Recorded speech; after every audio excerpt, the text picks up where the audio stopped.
এজন্য কোরআন উপস্থাপনের যে ধরন আমরা শিখেছি আল্লাহর কাছ থেকে, আপনি হয়তো না বোঝার কারণে মন খারাপ করতে পারেন।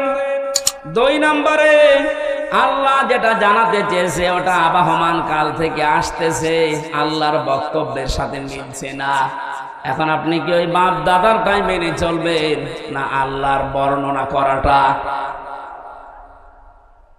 এখানে আর একটা বিষয়, একটা মাসলা পাওয়া যায়। আজ যারা অন্ধ অনুসরণ করে ইসলামকে, দ্বীনকে মানার চেষ্টা চালাচ্ছেন, এদেশে আছে। এই কারণে বলছি, পৃথিবীতে শুধু মুহাম্মদ রাসূলুল্লাহ সাল্লাল্লাহু আলাইহি ওয়াসাল্লামকে বাদ দিয়ে কাউকে অন্ধ অনুসরণ করা জায়েজ নেই। কেন জায়েজ নেই? কারণ উসওয়াতুন হাসানা এই শব্দটা শুধুমাত্র মুহাম্মদ রাসূলুল্লাহকে আল্লাহ দিয়েছেন।